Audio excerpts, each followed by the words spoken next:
Every family has a story they only tell at the kitchen table. The one that comes out late after the plates are cleared and the kids are asleep and somebody pours that last glass. The one with the love nobody saw coming and the betrayal everybody pretends they didn't. Welcome to the Echoes of Us. Sit back, relax, and let me tell you a story. Before we hop into the next part of our story, please don't forget to rate, comment, and subscribe. It really helps our channel. Thank you so much and enjoy. Last time on Weight of Her Worth, AJ Sinclair met a man named Andre at a gala. Charming, polished, the kind of man who looked good on paper and even better in a photograph. For 4 months, she let her believe that he truly loved her and saw her for the great woman that she was. Then she stood in the hallway and overheard what his friends really thought of her. And worse, she heard Andre agree. So she ended it quietly and in her own kitchen, no yelling, no begging. She set the glass down and walked away. She thought that was the end of the story. She had no idea. Her sister had been reading a text message 200 miles away that said 3 words: It's done. This is part 2, The Betrayal. Chapter 1. Lena. Lena was 9 the first time she decided AJ was different. Not prettier, not smarter, just different. The church fellowship hall was loud with folding chairs, pound cake, and grown people talking too much. Lena had spent 20 minutes practicing a poem she was supposed to recite. 20 minutes. She rehearsed every word.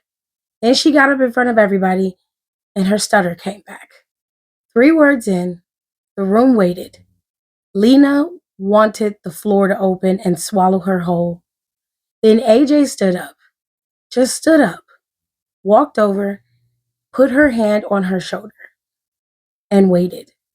No embarrassment, no pity, just waited. Lena finished the poem. The room applauded. Afterward, everyone talked about how sweet AJ was, how kind AJ was, how protective AJ was, how special AJ was. Nobody talked about Lena finishing. Nobody talked about how hard she'd worked. That night, Lena lay in bed staring at the ceiling. And for the first time, she wondered what it felt like to be AJ. To walk into a room and have people love you before you open your mouth. By the last Sunday in April, the dogwoods on the boulevard were blooming, and the Sinclair house had its windows open again.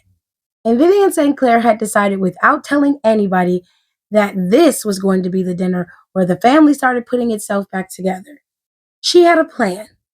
The plan was greens with smoked turkey neck. The plan was AJ's macaroni. The plan was Marcus Sr. at the piano with some soft music, maybe gospel, running underneath the afternoon. The plan was Jasmine bringing the wine and Granny Ida bringing the gossip and the babies running around the legs of the table. And AJ, her Janabug, looking for the first time in 6 weeks like a woman who had remembered how to breathe. It had been a hard march.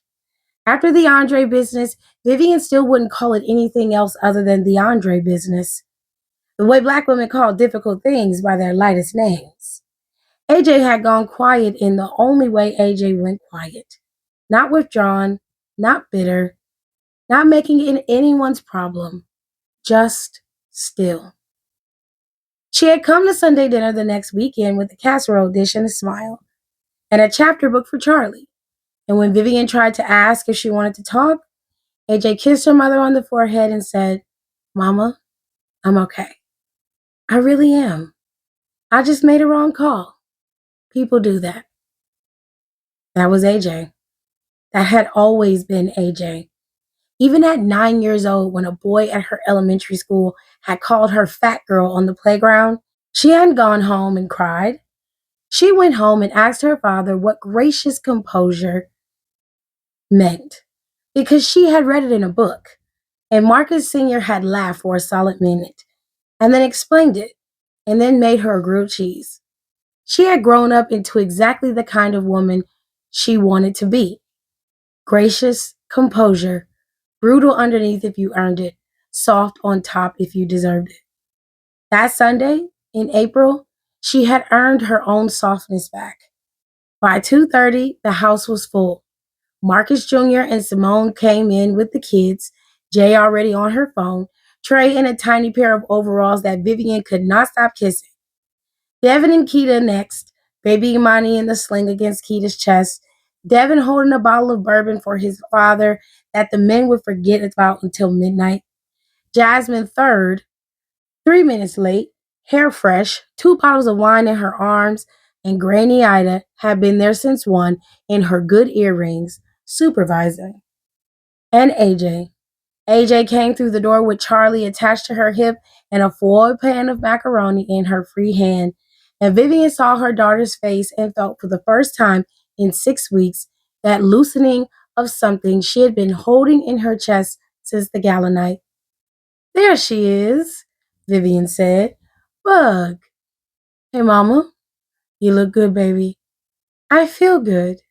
Yeah? Yeah. It was true. AJ did feel good.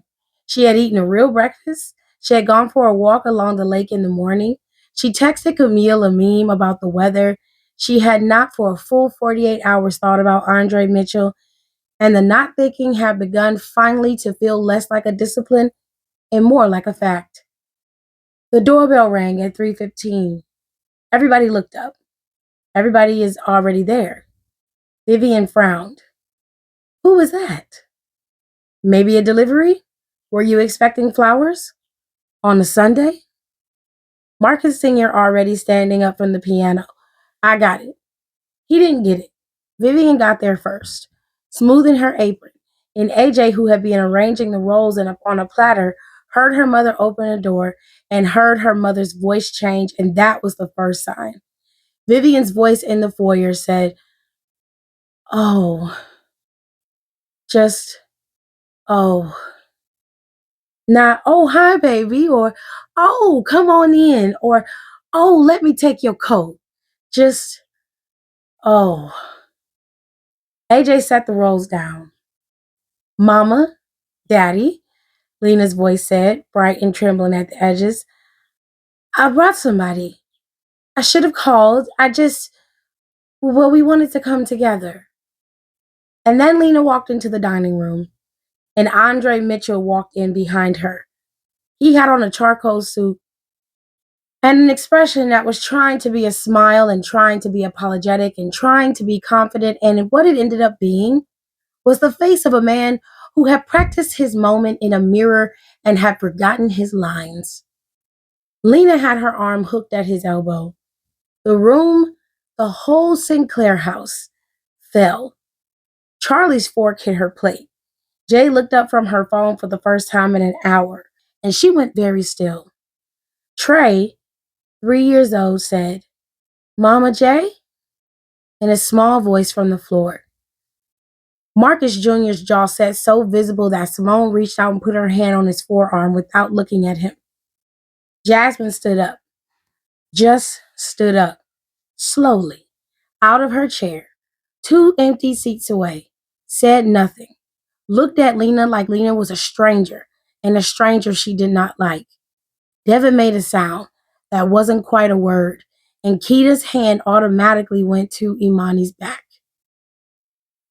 Vivian, coming in behind them with her hand still on the door, looked at AJ. She looked at her daughter for a long, terrible second, and her mouth opened slightly, and she didn't say a word. Granny Ida set her wine glass down on the table, slowly, like the glass was a punctuation. Then she said, into the silence, Well, I'll be damned. AJ didn't move. She was the last person to react, and she didn't react at all. She looked at Lena. She looked at Andre. She looked back at Lena.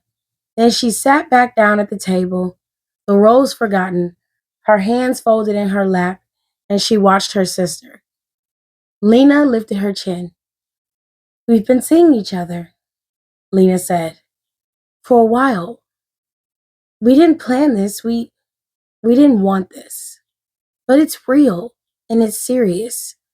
And we wanted to do the right thing and tell the family together. AJ, I know this is hard. I'm so sorry. We're sorry. We, Granny Ida said quietly. We are sorry. Granny, don't granny me, girl. Marcus Jr. stood up. He stood up slowly, and he was a big man, and the room recognized itself around the sound of his chair scraping the back. Andre, outside. Marcus, outside. Now. Front porch. We'll talk like men. Junior, Marcus Sr. said. One word. Junior. Marcus Jr. stopped. Marcus hadn't raised his voice. He hadn't stood up, and he was still sitting at the piano bench with his hands resting on his knees. He had his son's name in the exact tone that he had used since Marcus Jr. was 7 years old. And Marcus Jr., the big captain of the fire department, husband and father of two, sat back down. Devin did not sit down. Devin had not stood up. Devin was leaning back in his chair with his hands over his mouth, and his eyes had not left his sister. Lena, Devin said, quiet. This is foul. Devin, don't. This is foul. You hear me? This is nasty work. You don't even know I know enough. You don't, Lena. I know enough. Marcus Sr. put both his hands on top of the piano, and then he stood up. All of y'all, he said, sit down right now. We are not doing this in front of these babies. Simone. Simone was already moving. She stood up, gathered Jay by the elbow, scooped Trey off the floor, gestured to Charlie with 2 fingers. Babies, come on. Let's go upstairs and watch something. Auntie needs help picking the movie. Charlie didn't move at first. She was looking at her mother, her real mother, the mother she had not seen in 6 weeks, because Lena had been building her life, whatever that meant. She was looking at her mother standing in the doorway of her grandparents' dining room with Mama J's old boyfriend on her arm. Mama J? Lena watched Charlie launch herself into AJ's arms and felt something old shift inside her. Not anger, not exactly, just familiarity. The same thing she'd been feeling since she was 12. At 16, at 25, the feeling that AJ belonged to the people in a way Lena never had. The strange part was that AJ never seemed to notice. She never collected affection. She never chased it. People simply handed it to her. And AJ, being AJ, handed most of it right back. Charlie, baby girl, go on with Auntie Simone, baby. When the last child's footsteps were gone, Marcus Sr. looked at Lena. You, Andre, AJ, living room, now. Daddy, Jasmine started. The rest of you stay at this table. Mama, baby, pour yourself another glass of wine. We're going to take a minute. Vivian sat at the table without speaking. Her hand was over her mouth. Granny Ida did not move. She didn't need to.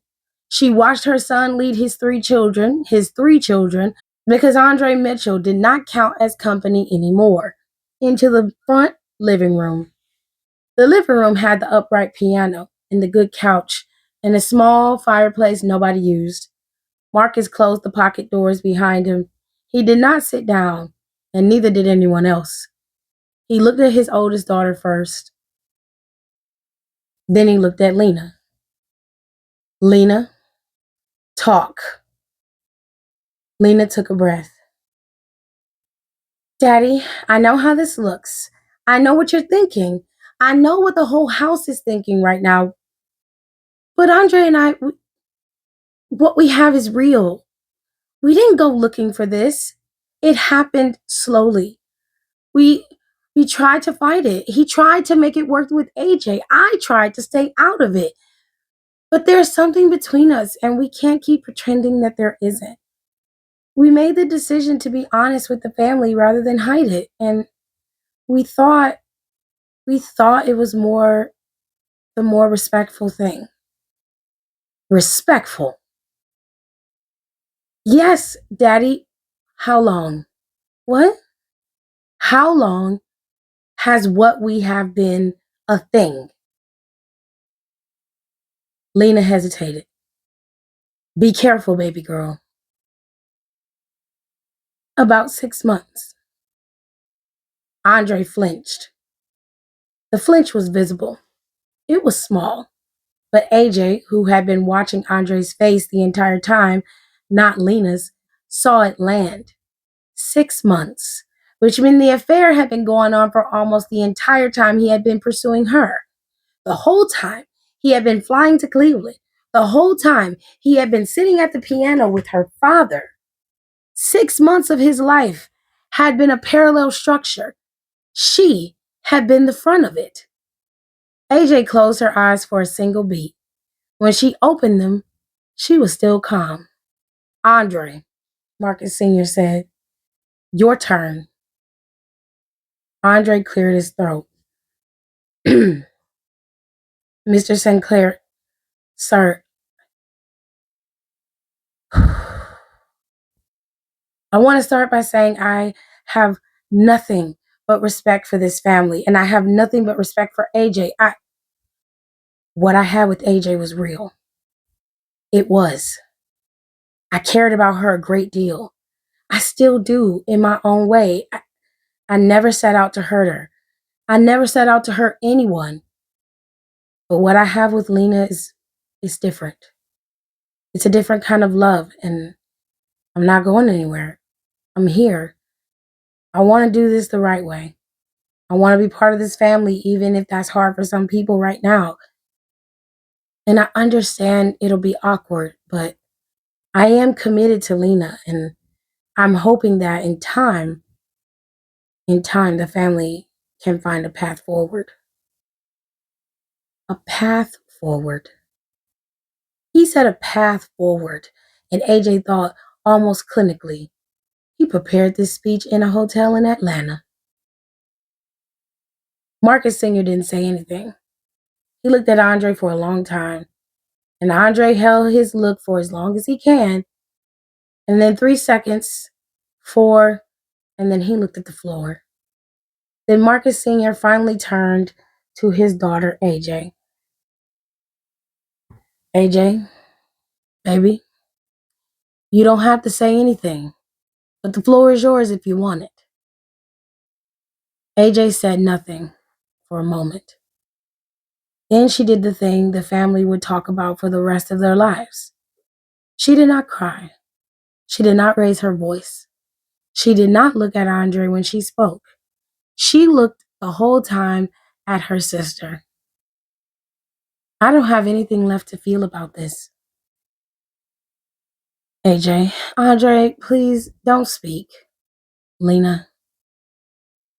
She held her sister's gaze. I'm going to say this once, and then I'm going to go. You're exactly who I've always known you were.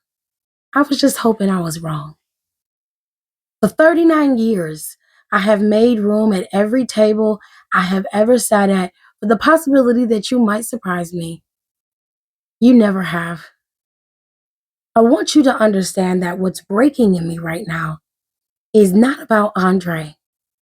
Andre is...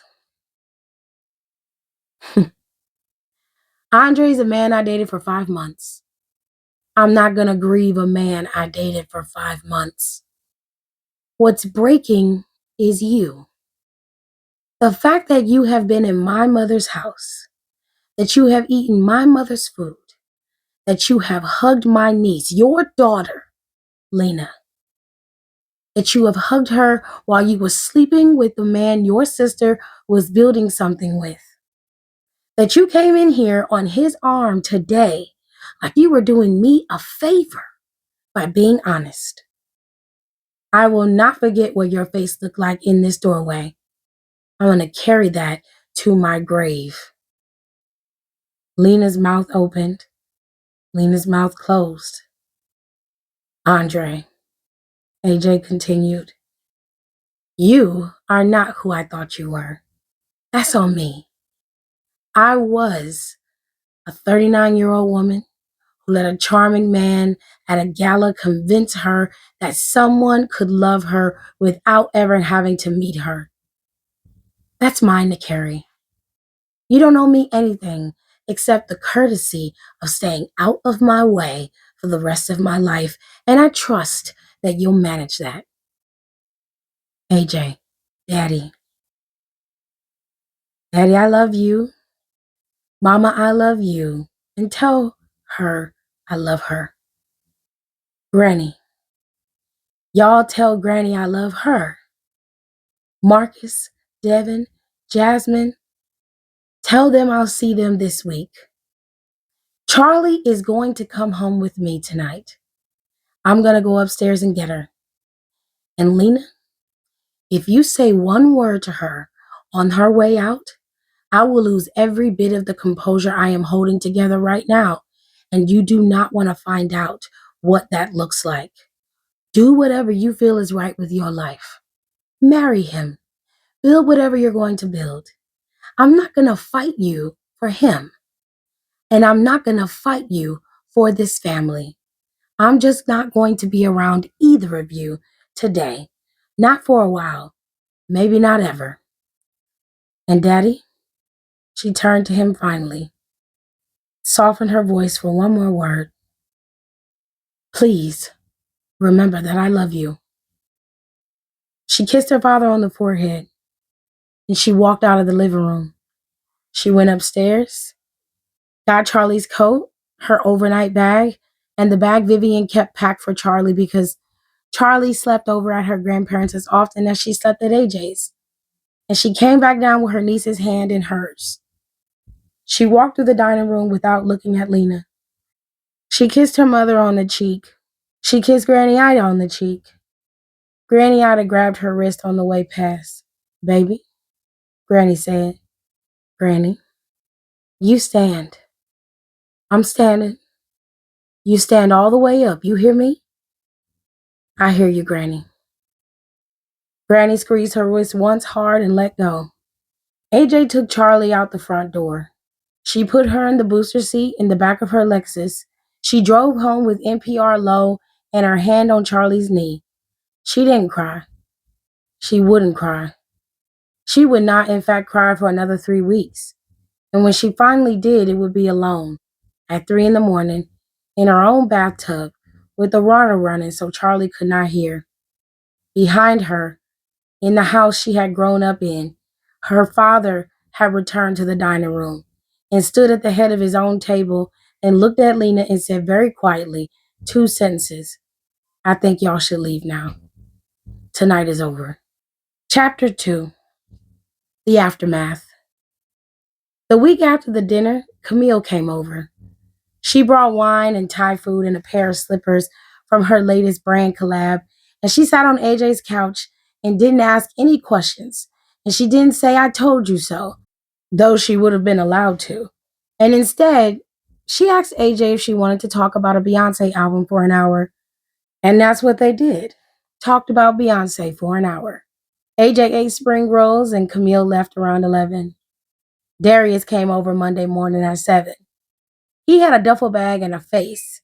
The face that said, I am here for as long as you need. The duffel bag had a toothbrush, change of clothes, 3 bottles of wine, 2 Tupperwares of his mother's food, oxtails and rice and a peach cobbler, and his laptop, because he had 3 calls that day and he was going to take them from her kitchen counter. I'm not going home until you tell me to.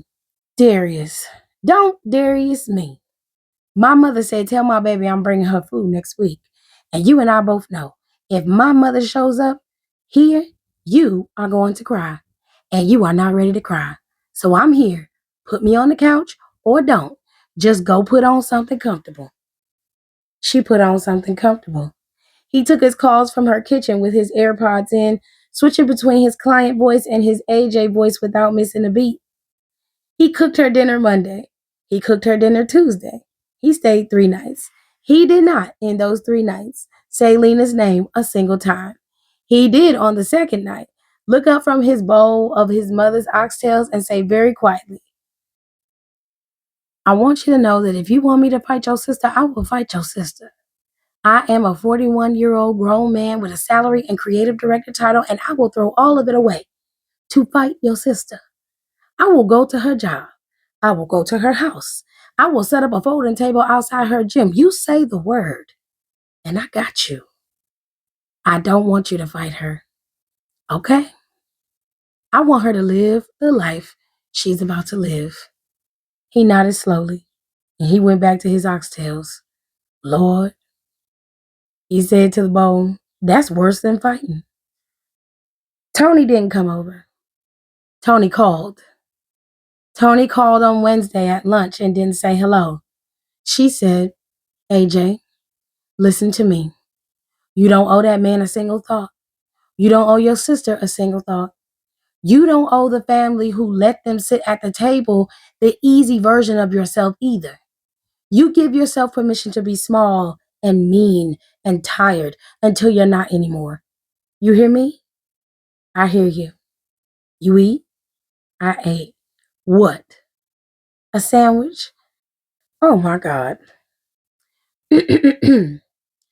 Tony Reyes Catering will deliver to your office tomorrow at 1. Don't argue with me. I'm not arguing. Good. I love you. I love you too, T. Vivian called on Thursday. Vivian called from her car. AJ could tell by the road noise. Bug. Hi, Mama. I'm pulling over. Mama, you don't have to. I'm pulling over. Hold on. The road noise stopped. Vivian's breathing controlled. The breathing of a retired HR nurse who had taught herself how to keep her voice level in crisis, came through the phone. Jana Bug. Yes, ma'am. I am so sorry. Mama, I am so deeply, deeply sorry. I should have seen it. I should have known. Your sister has always had a hand that takes more than it gives. And I had been making excuses for her since she was 4 years old. I let her sit at my table. And I let her sit at my table while she was doing this to my baby. And I am so sorry, baby. I am so sorry. Mama, don't say it's okay. Don't you dare say it's okay.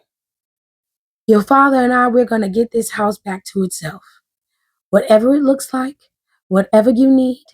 You and Charlie come for dinner Tuesday this week. Just us. I'll make the chicken. You don't even have to talk. You just come. AJ closed her eyes. Okay, Mama. And you call me. You call me at midnight if you have to. You hear? Yes, ma'am, I hear you. Mama loves you, Bug. Mama, I love you too. Chapter 3. Tuesdays. The Tuesday dinners started that week. They were AJ, Charlie, Vivian, Marcus Sr., and most weeks Granny Ida, who had let it be known to her son that she would not be attending any Sunday dinner with Lena and Andre, and that she was 84 years old. And child, I will spend my Sundays where my comfort is. Granny Ida came to the Tuesdays. Granny Ida did not come to the Sundays. The family was formerly living a double life. Lena came, sometimes with Andre, sometimes without. Marcus Jr. attended out of duty and put his fork down a lot. Jasmine attended for the first month and then stopped coming with no announcement until Vivian asked her to not make it political. And Jasmine said, Mama, this is political. Somebody slept with my sister's man at this table, and I'm not going to pretend. Jasmine started rotating in once a month. and skipping the rest. Devin came sometimes, Keita came less. The Sunday table, which had been one of the warmest rooms in Cleveland for 30 years, became a room with weather in it. AJ did not attend. She came Thursdays. She brought Charlie, she brought a casserole, she kissed her father at the door and her mother at the stove and her grandmother in her chair. They ate chicken and rice and a salad Vivian had decided was healthy because it had cranberries in it.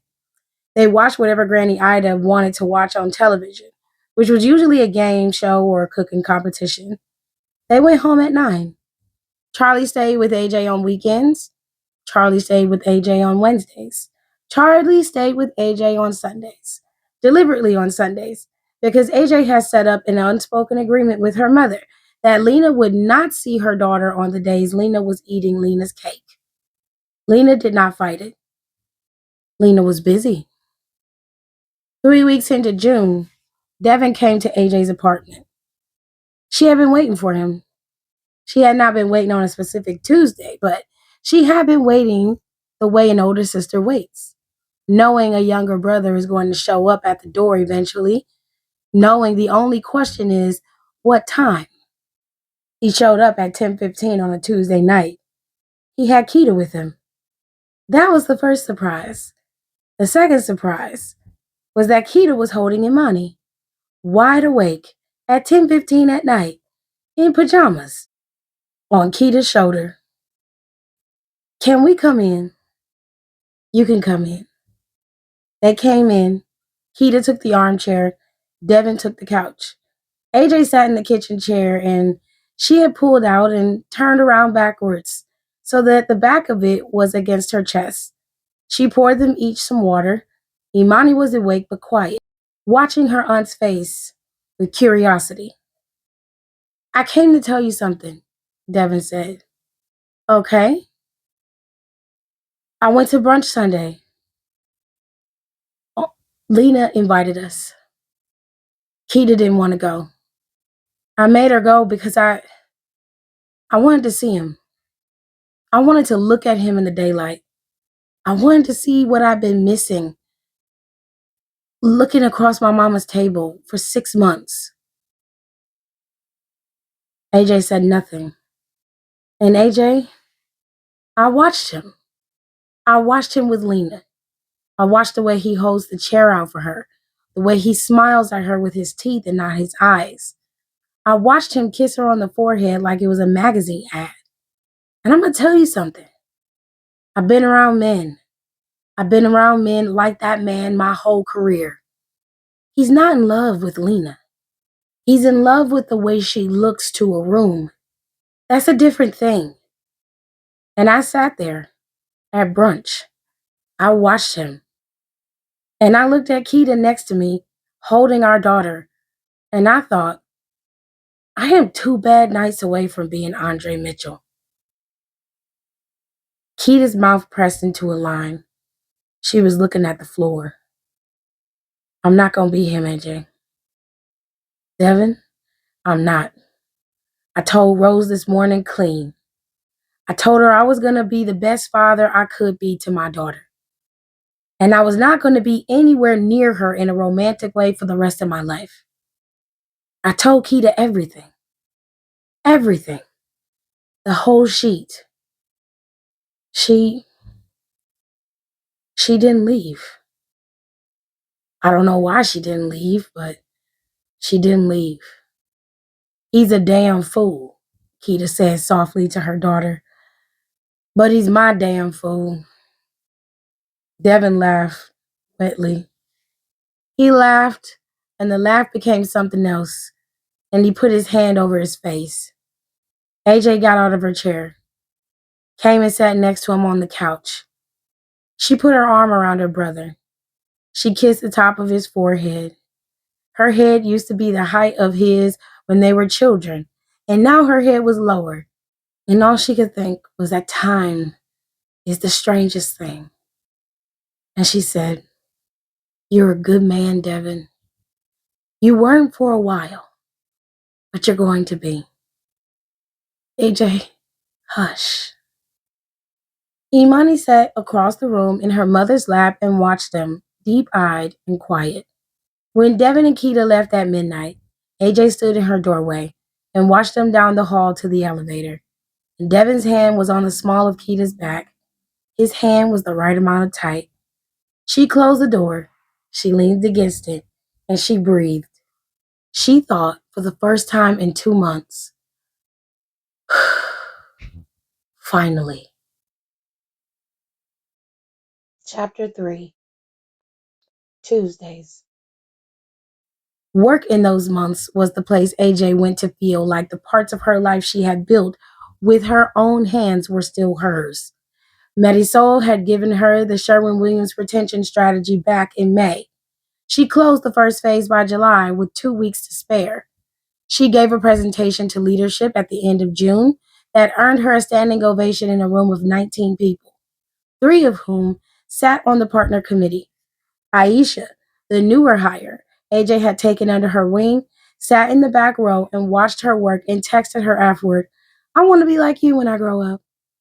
AJ texted back, "No, baby, you want to be the sharper version of you. I'll show you what sharp looks like." Brent kept moving.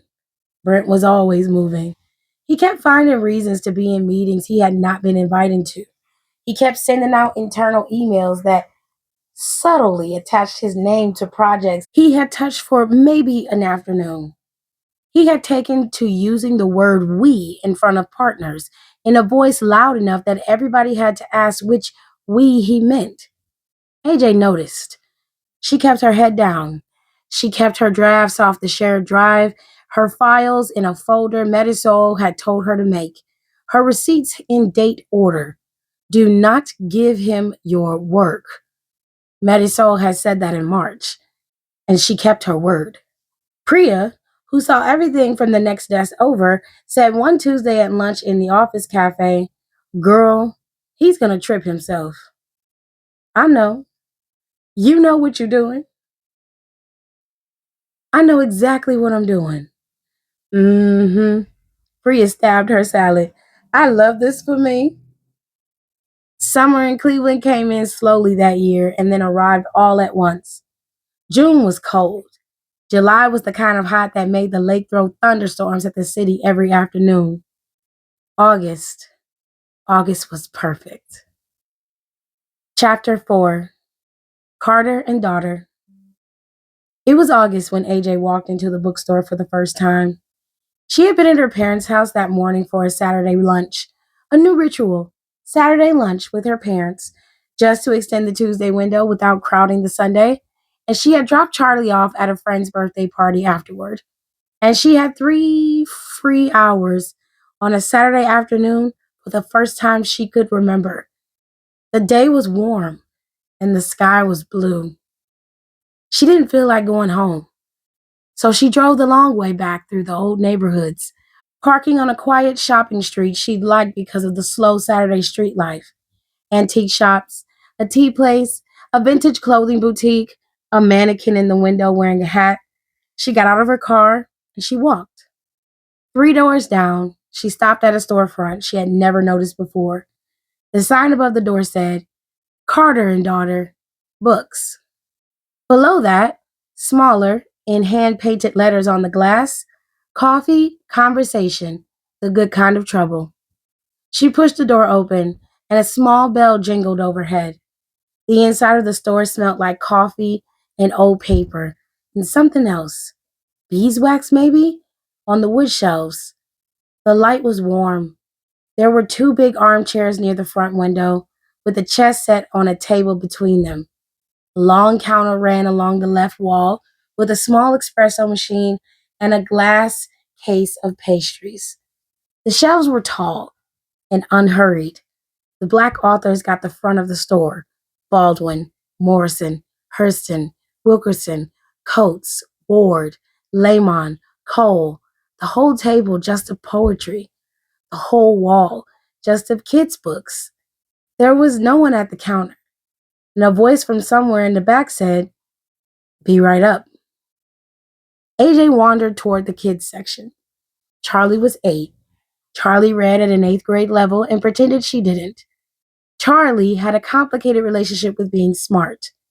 AJ ran her finger along the spines looking for something with a black girl on the cover who was brave but not perfect. Looking for something specific? She looked up. The man behind the question was about her age, maybe a little older, 40 something. He was wearing a navy Henley and dark jeans, and he was tall, 6 feet, maybe a hair under, and not slim and not heavy, just built. He looked like the kind of guy that could pick you up and take you places. He had a close cropped beard with a little gray in it. His skin was the color of strong coffee with a splash. His eyes were dark and steady, and he had a little tired in the way good men's eyes were tired at 40. He smiled a small, polite smile. My niece, AJ said. She's 8. She reads above her age, likes brave girls, doesn't love perfect ones. He nodded. He moved past her. Not too close, just enough to reach to the shelf, and pulled 3 books down without looking. He held them out. One Crazy Summer, Brown Girl Dreaming, The Skin I'm In. The last one's been around a long time, but it holds up. Start there. If she likes any of them, come back. I'll have 3 more. AJ looked at the books in his hand. You picked those in about 6 seconds. My daughter is 9. She's been my focus group since she was 5. I keep a list. What's your daughter's name? Sage. AJ. Elijah. He held out his hand. She shook it. His handshake was the right pressure. You always work the floor? It's my store. It's a beautiful store. Thank you. She should have paid for the books and left. That was the obvious thing. She did not. She stood there for a moment with 3 children's books in her hand, and Elijah Carter stood there with his hands in his back pockets, and neither one of them moved. Then he said mildly, You want some coffee? Sure. I'd love some coffee. Cream and sugar? Splash of oat milk? 2 sugars. I can do that. He went behind the counter. She drifted over and sat at the stool. He made her a coffee without rushing. She watched his hands. They were big and careful. Like he had another life before this. Maybe he was into sports or construction or 1,000 other things. But it seemed, given the state of things, he had moved into a quieter life. He set the coffee down in front of AJ. He made himself one, and then he came around the corner, sat on the stool next to hers. So, he said, brave girls who aren't perfect. It's a whole bag, isn't it? It's the bag. He smiled. It was a slow, real smile that took its time. It changed his whole face. She did not in that moment know that she was going to be sitting in that store for 2 more hours. And she didn't know that they would, over the course of 2 hours, get into a debate about which Baldwin novel to recommend to a friend who had never read him. Elijah said if Beale Street could talk. AJ said Notes of a Native Son. Both of them were strong. Both of them argued for 15 minutes about why they were right. She did not know they would talk about her job, about his store, about his late wife, Henrietta, who had died of an aneurysm 3 years before, suddenly leaving him with a 5-year-old daughter and the lease on a bookstore that had been Henrietta's dream. She did not know she would tell him in a voice she didn't usually use about Charlie, about her sister. Not the whole about her sister, just that she'd been raising her niece more or less. He would not flinch. He didn't say, Oh, that's so noble of you. He did say, after a moment of looking at his coffee, That child is very lucky. She didn't know that at hour 2, a small voice would call from the staircase in the back of the store. Daddy? And Elijah would say, Up here, baby. Come on. And a 9-year-old girl in pink pajamas with 2 puff buns on her head would come paddling down barefoot, holding a chocolate chip cookie wrapped in a paper towel. Sage, Elijah said, this is Miss AJ. She came to buy books for her niece. Hi, Miss AJ. Hi, Miss Sage. Sage looked at her for a long time, considering the moment. Then she walked over and held out a cookie. My daddy makes these. He says this one is the best out of the batch. I think you should have it. AJ took the cookie. She felt, for reasons she could not have named, a sting sitting behind her eyes. Thank you, baby. You're welcome. Sage looked at her father. Her father looked at his daughter. And the two of them had a whole conversation in 8 seconds with no words. Then Sage turned and padded back up the stairs. Elijah cleared his throat. Well, we can tell that she likes you. She gave me a cookie. She gives cookies to maybe 1 in 50 customers. That's a high bar. It is. AJ stood up. She wrapped the cookie in the paper towel. She paid for the 3 books, and she paid in cash because she did not want her name on a card receipt anywhere near this evening. Not yet.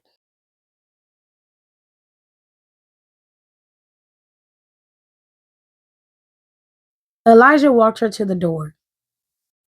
Come back, he said. For more books? For whatever. She nodded. She walked down the block with 3 children's books and a cookie, and she got in her car, and she sat behind the wheel for a long moment with the engine off. She didn't tell Camille or Darius or Tony about him, and she especially didn't tell Kat. She told no one. She drove home, put the cookie in a Tupperware on the top shelf of her refrigerator, and ate it in pieces over 3 days. And the night after each piece, she had slept slightly better than the night before. Jules came around in September. He had been around in his quiet way since the gala. He had texted her the morning after the breakup.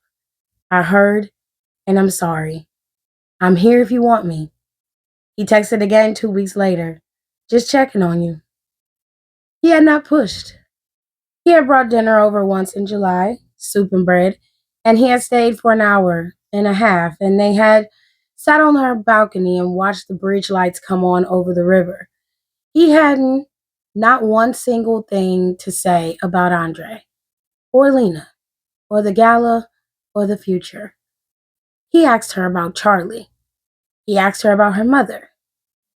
He said at one point, looking out at the lake, it's a beautiful city in the summer, isn't it?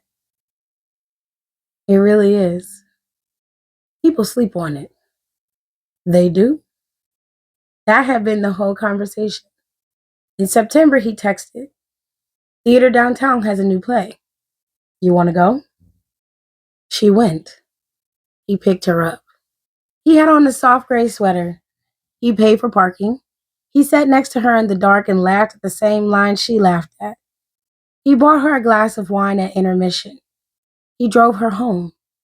He walked her to the door. He did not try to come up. He kissed her on the cheek, slow and careful. And he said, I'm here when you're ready. And if you're never ready, I'm here anyway. He left. She stood inside, closed her door, and with her back against it, she pressed her hand against her chest and she said, loud in her empty apartment, Lord, please don't make me sort this out right now. The Lord did not answer. Kat called every week, sometimes twice. She always opened the same way. Babe, how are you holding up? She didn't wait for a real answer. She'd offered some, let a beat sit, and then move into the questions. Have you talked to her? Have you seen him? What's your family saying about it? Is your mama still letting her come on Sundays? Questions that had the shape of friendship and function of inventory. AJ noticed, and she answered carefully. AJ said, I'm fine, Kat, and the family is fine. I don't have any updates. AJ did not, in any single one of those calls, mention Elijah or Jules or the bookstore or the cookie or the conversation on the balcony or any of the small, slow things that were quietly rebuilding her interior life. She did not articulate to herself in those weeks why she was withholding so much from her closest friend. She just was. One Saturday in October, she happened to drive past a wedding venue out on the west side, a converted greenhouse called the Glass House, and she saw Kat's car in the parking lot.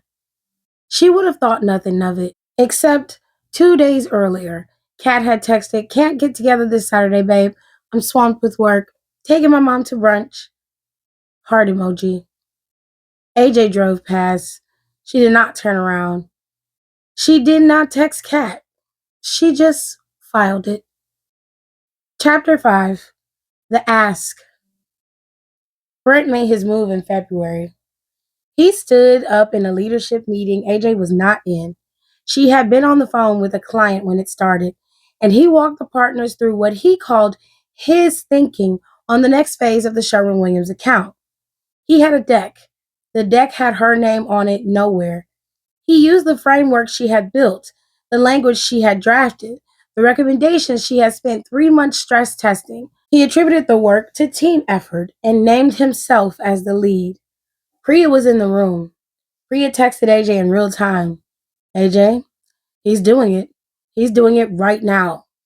AJ stepped out of her phone call. She read the text. She did not go upstairs. She didn't want to interrupt the meeting. She didn't even open the email Brent sent her 30 minutes later with the deck attached. Thought you might want to see what we landed on. Great teamwork on this one. Copying Metasol. Until she walked herself out the building and around the block twice and gotten herself a coffee from the kiosk on the corner. Then she came back upstairs, sat at her desk, and she opened a new folder on her drive. She named it with her chin level and her eyes dry. Brent. She started building the new file. Drafts she had sent him with timestamps, emails she CC'd Metisol on at every turning point, meeting notes in her own handwriting, scanned. The version of the Sherwin-Williams deck she had sent to the printer 3 days before the leadership meeting, time-stamped, Slack threads, voice memos to herself. The deck Brent had presented that morning, downloaded from his email, with her language highlighted in separate document titled Exhibits. She didn't blow up. She didn't march into Medisol's office. She did not, that night or any other night that winter, tell anyone outside the firm what Brent had done. Marisol came to her office at the end of the week and stood at the doorway and said quietly, "Sinclair, you okay?" "I'm fine." "You sure?" "I'm fine, Marisol." Marisol looked at her for a long time. Then she said, "Keep the file." "I am." "Good." She closed the door and walked away. Aisha came by later that afternoon with a coffee for AJ and a question about a different account. Before she left, she stood at AJ's doorway for half a second and said, "Can I ask you something?" "Mm-hmm. Go ahead." How do you not how do you not just go off?" AJ smiled. "Aisha, anybody can go off. Going off is the easy part. The hard part is building. I'm not going to ruin a year of work by giving him a single afternoon of satisfaction. I'm going to keep my head down. I'm going to keep my file clean.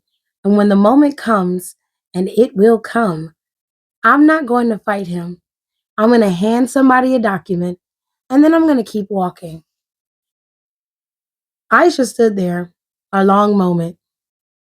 "Take notes, baby," AJ said gently. "Quiet women win wars." The engagement happened the following April. It happened on Instagram posts. Camille called AJ at 7:12 on a Sunday morning. AJ was asleep. Camille said, "Babe, wake up. I'm sorry." "What?" "Lena." AJ closed her eyes. "Ugh. Send me the link." The link was a photo carousel. 12 photos. Andre on one knee in front of the Bellagio fountains in Vegas. Lena with her hand over her mouth and the diamond catching the light. Lena with her arms around his neck. Lena holding her hand out to the camera. Lena captioned the post, I said yes to forever with my best friend. To everyone who has loved us, supported us, and made this possible, thank you. We are so grateful. To my sister, at AJ Sinclair, I love you and I cannot wait to share this with you. We are healing. We are family. She tagged AJ. AJ stared at the ceiling for a long, long minute. Darius called at 7:14. She picked up. He didn't say hello. Don't read the caption, Darius. I'm telling you, Elena Jana Sinclair, do not read the caption. The carousel is enough. You don't need the caption. I already read it. Then you and I are about to have a different conversation. Darius, you want me to come over? No. You sure? Yes, I'm coming over. Darius, I'm bringing breakfast. I'll be there in 45 minutes. Don't get on Instagram. Don't read the comments. Don't look at her stories. Put your phone face down. I love you. Bye. He hung up. She lay there a minute longer looking at the ceiling. Then she got up, washed her face, put on a hoodie that used to be her father's, and a pair of leggings, and walked into the kitchen and started a pot of coffee because she was going to need real coffee, even with the macchiato she knew he was about to walk in with. He buzzed up at 7:53. He came in with both arms full, a paper bag from Lucky's so heavy he had to set it on the counter with two hands, biscuits wrapped in foil, three little jars of jam, a stack of buttermilk waffles, sausage links, a foil pan of scrambled eggs, a side of bacon she had not asked for, and a small container of grits, a tiny cup of butter, and a bottle of real maple syrup. In his other hand, a Dunkin' cup, caramel macchiato, two pumps of brown sugar, the way she had been drinking it since 2011. He set it all down on her kitchen island and he looked at her. Sit. She ate. He plated her food, poured her macchiato from the cup into the mug she liked because the macchiato tastes better in a real mug. AJ, I have told you this. Why are we still having this conversation? He sat across from her at the island. He didn't say a single word for the first 3 minutes. He just watched her eat. And then he said, how are the biscuits? They're warm. They're warm because I got there at 7:30 and asked the lady to put them in their warmer for 15 minutes. Darius, I am a connoisseur of breakfast logistics. Elena. She laughed. Actual laughter out loud. Her shoulders moved with it. He watched her laugh, and his face did something quiet. They ate. He told her about a producer who had ghosted him on a contract. She told him about a project at work. He told her about his mother's blood pressure and the new pill the doctor had her on. They didn't talk about Lena. They didn't talk about Andre. They did not talk about the carousel. They talked about the waffle to syrup ratio and a wedding Darius had been invited to in May and how Tony's son Mateo was so tall now, taller than Tony. When had that happened? At some point, ASJ realized she had been laughing for 10 minutes. When he stood up to leave at 9, he came around the island and pulled her up into a hug. He held on to her for a long time. He kissed the top of her head. AJ, yeah, you're gonna be all right. I know. You're gonna be more than all right. I know, D. I love you, Mama. I love you too. He left. She stood at her own front door for a moment with her hand flat on it, listening to his footsteps go down the hall. Then she went back to her phone. She opened Instagram. She muted Lena. She did not block her. She didn't unfollow her. She just muted her. And that was enough. She went to her mother's house for Tuesday dinner 2 days later. Vivian didn't bring up the engagement. Marcus Sr. didn't bring up the engagement. And Granny Ada brought it up exactly once, 3 bites into her chicken. That ring is cheap looking, baby. And then she went back to her plate. AJ just laughed and shook her head. Lena came to AJ's apartment 3 weeks later. It was a Wednesday at 7 in the evening. AJ had just gotten home from work. She had her shoes off. She had a glass of wine poured. Charlie was at a sleepover with Jay at Marcus Jr. and Simone's, and the apartment was quiet. The buzzer rang. AJ went to the intercom. Yes? AJ, It's me. She hadn't heard her sister's voice in 14 months. She stood with her hand on the intercom button for what felt like a long time. Come up. She let her in. She unlocked the door. She went back to her kitchen counter and stood behind it. Barrier. The way her therapist would say later, and waited. Lena came in. Lena looked like Lena. Manicured, pressed. The ring on her finger was huge. It looked so much bigger than it did on Instagram. She had on a cream silk blouse, tailored pants, and a slight tremor in her right hand that AJ noticed. Can I sit? You can. Lena sat at the bar stool across from AJ. She didn't look at her sister. She looked at her own hands. I'm not going to pretend that this is comfortable. Don't. I want to ask you something. So ask.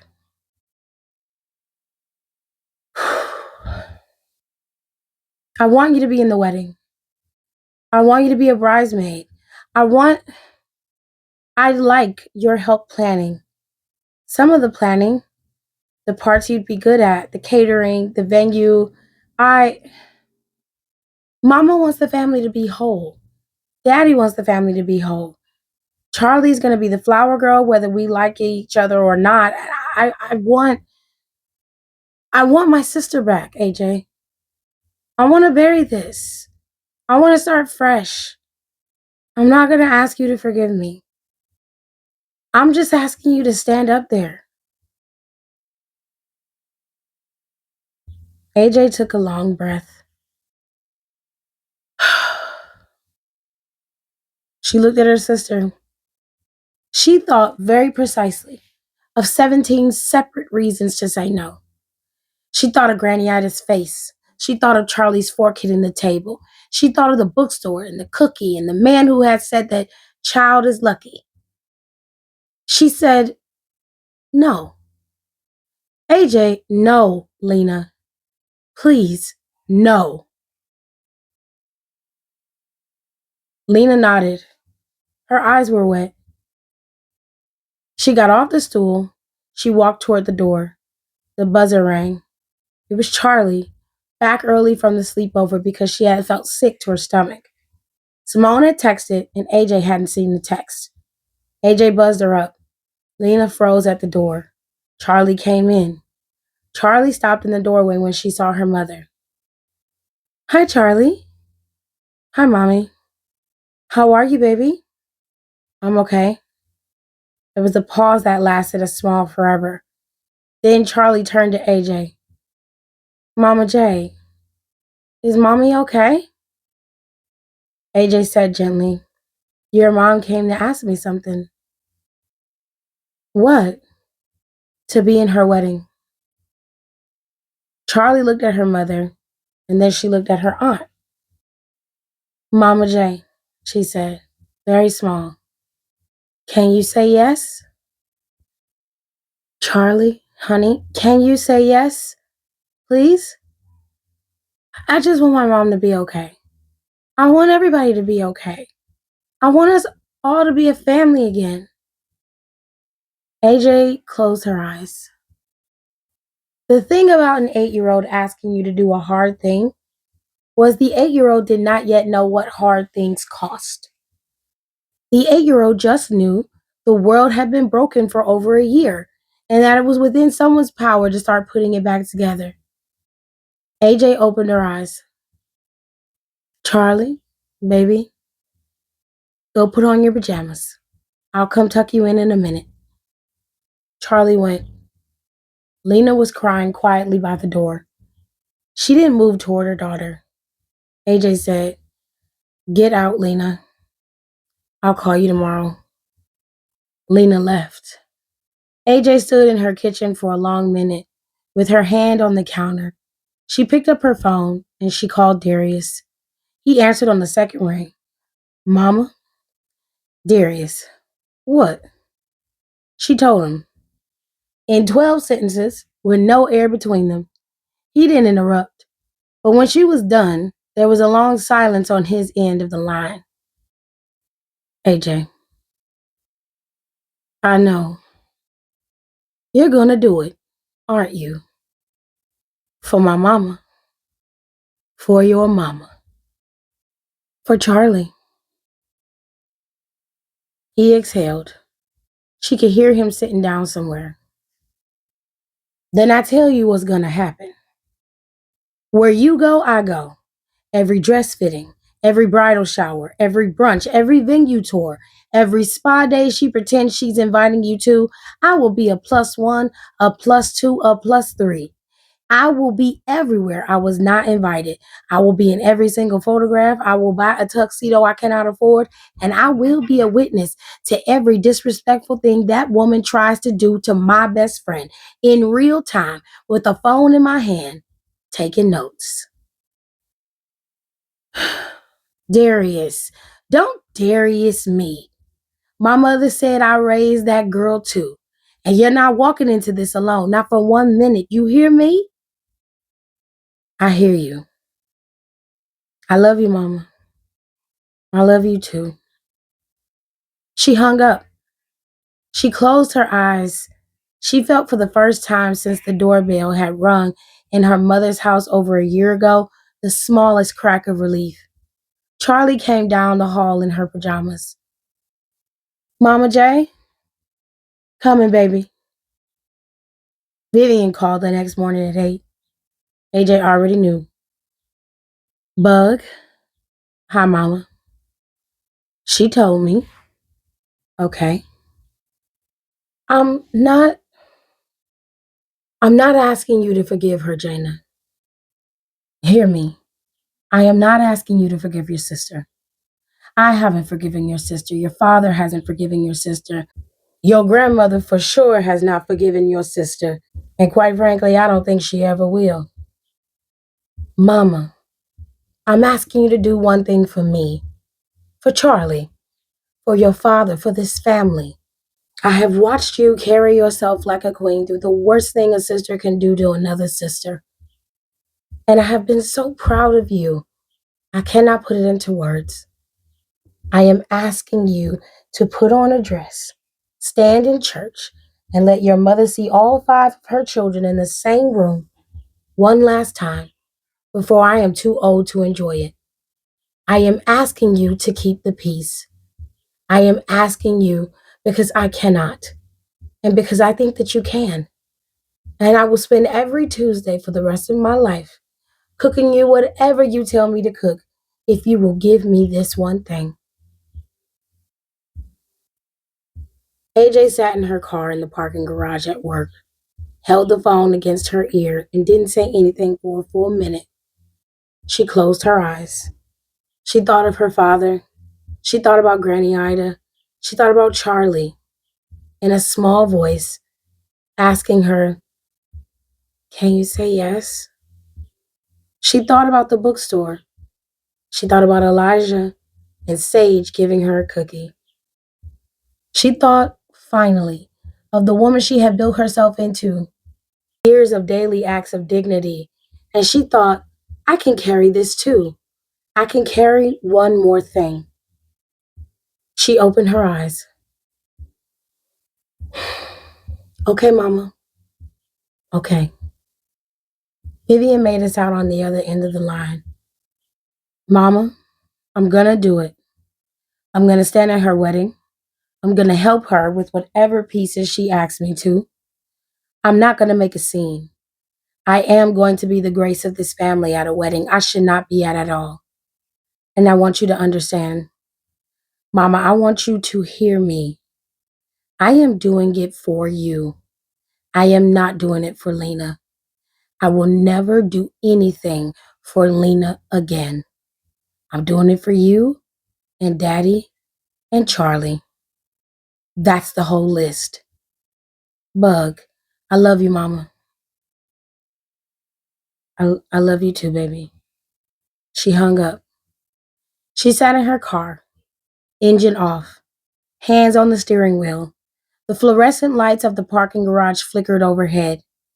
Cleveland was outside the garage doing whatever Cleveland was doing.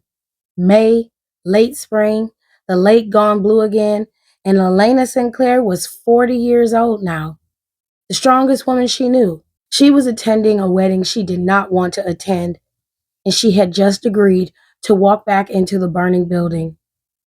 She put her head against the steering wheel for a second. Then she lifted it, fixed her lipstick in the rear view. She got out of the car, went up to the 44th floor, and stepped off the elevator, and she went to work. That is the end of part 2 from Weight of Her Worth. Listen, this story is getting juicy, and I hope you guys are enjoying it. We're going to move on to part 3 next week on Wednesday, as we always do. Our videos come out every single Wednesday. Now, if you've gotten this far, let me know in the comment section what you think about Elena, Andre, Lena, and this whole love triangle situation. How do you feel about her friends, the entire circle?